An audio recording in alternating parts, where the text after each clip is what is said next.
is Mark Ryan. I'm an educator here in Oklahoma in a rural school.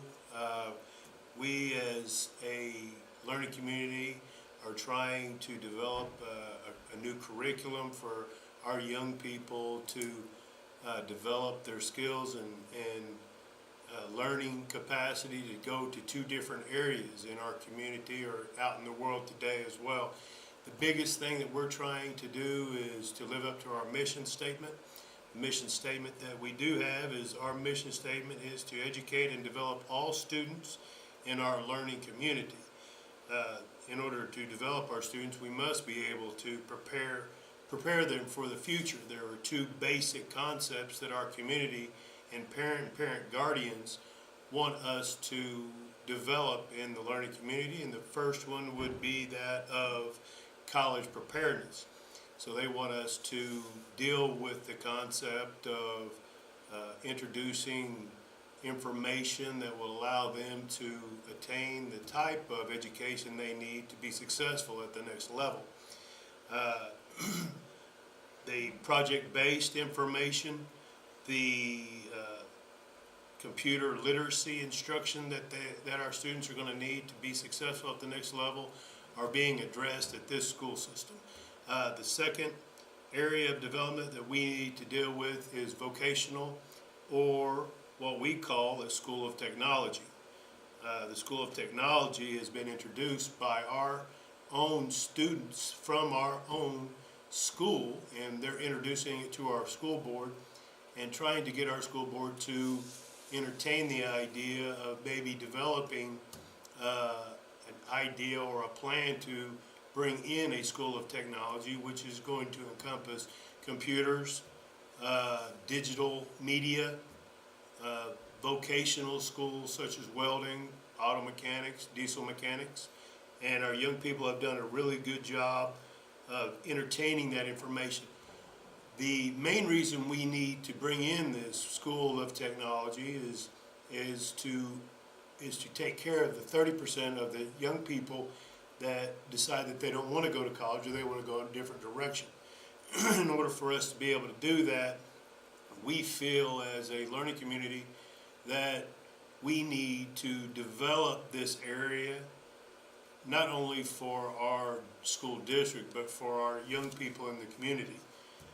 A lot of our business owners in our community want to have young people who come right out of high school that have the technical skills to be able to go right into the workforce. As of right now, we don't have that, but I believe in the next month or two our school board will have a vote on that. Our young people are going to be able to bring that to a head and be able to speak to the community leaders, and the community leaders will be at the meeting, and they're also collaborating together to come up with a way to pay for the school system. Thank you very much. I'd like to introduce you to one of our students that are in our digital media class, which is one of the classes that the students were interested in, and that's where we got to be able to put the class into the curriculum. Tyler is one of our mainstays in the program. Probably been in it since its fruition. He's learned how to do several things, and I'd like to introduce you to him one more time. Tyler, what exactly have you learned in the media business so far? I have learned a lot about how film work runs. I have learned how to operate a film camera. I have learned how to edit film and make videos out of it. Through this, I've learned quite a bit about how a business runs as far as like news channels and different YouTube stations. I also have learned how to start my own business through this and how to make that run, and it has just put me far ahead of a lot of other people that haven't been introduced to anything like this. Let me ask you something about the class. Does the digital class seem to entertain everything that you were looking for in the class? If that's the case, could you specifically state one or two points that you really have learned in the class? Okay, I honestly didn't know a whole lot going into this class. I basically knew that I was going to be working with social media, so I thought that it was just going to be something like posting videos on Facebook or taking pictures and putting them on Instagram or just simple stuff like that. I found out later on that we were going to be getting a grant for film equipment like we're using now, and it kind of just put me into a little bit of shock but excitement at the same time, because I realized that I would get to use more than I thought that I would be able to, and it's just really taught me a lot about the resources that the school can get for us, and I honestly hope that a lot more kids will get involved with it like they have been, and that it will be something that we can use for years to come. What exactly, if you could add to this curriculum, add to this class, what exactly would you need to be able to make this class a little bit more project-based, where you know that you go to the project, what's the young man's name? Jack Quirk. Jack Quirk. So you go to Enid. Is there any materials in his office place that makes his job easier, and could we acquire those things to make it easier for you? I know right now we're trying to get a grant worked out to where we can get a set of iPads to film on and edit on. That would tremendously help us out as far as being able to go mobile with this a whole lot more and to just really run and get what we need as far as film. I heard you've been approached by a number of music guys that want you to edit a video. Is that correct? Yeah. What's the name of that? What's the name of those gentlemen? I have been approached by Kevin Honeycutt, who is a speaker that travels around everywhere in the U.S. And have been asked to do a couple promotional videos for his stuff every now and then whenever he is needing something new. And then I have also been approached by a young man named Billy Grimes, who is a Christian rap artist, and he has asked me to do a promotional video for one of his upcoming songs and to make a couple lyric videos for some of his songs as well. So you basically think this project-based type of education is assisting you to acquire the skills that you need to be able to go out and make a decent living, or doing something that you like to do after high school is out? Yes, sir. Thank you very much. I appreciate your time. Miss Alva, where did you come up with the idea of digital media? Well, this idea originated from some student surveys that we had done years ago. The kids were very interested in the idea of videoing each other, activities, and being able to have those for long-time memories. And so we just did a student survey, and the students actually developed this plan themselves. So it's student-led pyramid type of concept, instead of the teachers or administrators telling the kids what they need to learn. They come up with the concept themselves, and then we entertain the concept of getting teachers that could teach the program. Is that what you're trying to say? Very much so. The teachers that actually run the program at first, this is my fourth school to do this in, and the teachers are actually a little nervous when they take on a task like this, because most of the time the kids come in with more information and more knowledge about the program than what the teachers themselves have. It is one of the things that it is constantly evolving. You know, an idea, or a kid will see something that another school district has done, or they'll have this great idea, and the kids actually develop it with the teacher, or with the teacher just facilitating the project.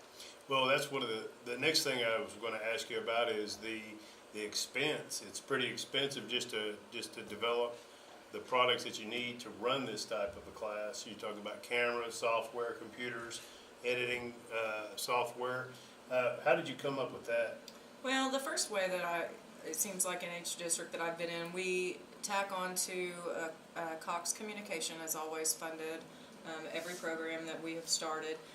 We are blessed here in this district that we do have a local production company that has really taken on and trained our students, and actually offers internships for our students outside of school. And so that gentleman has really helped fund this program as well, not just with the money side of it, but also just with his knowledge base. Out of this class in the 4 schools that you've been in, has any of the young people that got out of this digital media, have they ever made it into the business? They have. I actually, the very first year I ever did it, we had a young man that went, and he is now a radio announcer. We have many kids that go into, and it's not just the video production side, it's also a digital art side to where they're developing programs. And so, you know, a lot of the school districts, 2 of the 4, actually develop their own media programs for all the athletic teams. They run their video boards for the high school football games. It's an all-encompassing program, and it greatly affects your clientele, from the students down to, you know, the parents that want to stay involved or want to see the memories and keep the memories of their kids, down to just our patrons, the ones that like to see the youth in the community excel and see what's going on and stay connected. Okay, dealing with social media as a profession, what exactly do you have to do to regulate it or mediate it, if you will? Sure. Managing social media is it's much like recreational use. You know, you're just going through and you look through the comments and you answer them, but it's in a professional manner. So it's just like doing what you do every day, scrolling through Facebook and Twitter, talking to people, but it's on behalf of the brand that you represent. So you're getting paid to do what you're going to do on your free time anyway. How have you changed the face of Hennessy's website since you've been here? I know it was kind of, what we say, prehistoric, if you could do that. I really think that, I remember the first year I was here, it didn't look very eye appealing. Now you turn it on and you have videos all over the place, and you see that we're getting 4,400 hits in 15 minutes now, which is really kind of astronomical. The size of this town, I didn't know there was that many people in the town, you know. But how have you really kind of changed the website? Yeah. So the Facebook page, you know, Facebook is like its own beast.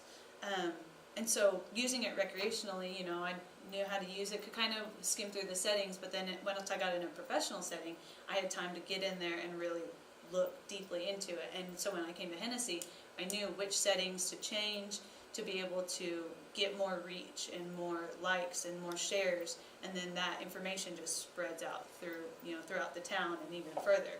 And then you get into paid ads, where you just take a post and then you would have to go into what's called the business manager, and you put money towards that post. So while it looks the same, it's reaching more people, and you can change the radius and how many people see it and what languages they speak, and it gets to like this huge thing. And in your computer class, you're entertaining all that for the young people, so they understand that. Yeah, and I want to teach them that, because I got paid, you know, next number more because I knew how to run paid ads. So if I can teach my kids that, they become so much more valuable when they get into the workplace. And you can also run that on the side, so you can make a little bit more money as a teacher, right? Yeah. And you know your worth after that, right? Sure. How valuable you are. I'm so valuable because I know how to run Facebook ads. Hey, I thank you very much Thank for all you. your time. I'd like to say thank you to every participant that we had that came through our video. I'd like to say especially thanks to Angela Avila, our head principal here, that took the time to go through the interview process, along with Mrs. Delatorre, our digital media specialist, and along with Tyler for his time for filming and editing the video. Our main goal here, our mission statement is, which is to educate all students, to promote success in every facet of life. We're ever changing our curriculum. One of the main focus points that we're trying to get to right now is getting to the student-led curriculum, the concepts that we want to empower our young people so that they have a chance to dictate where they want to be and what they want to do in life. Again, we're ever changing our program, trying to get better. We would like to have every type of input from every facet of professionalism. If you don't mind giving us a call or texting me at markryan@HennessyEagles.com. I'd appreciate any feedback we can get back, and thank you for your time.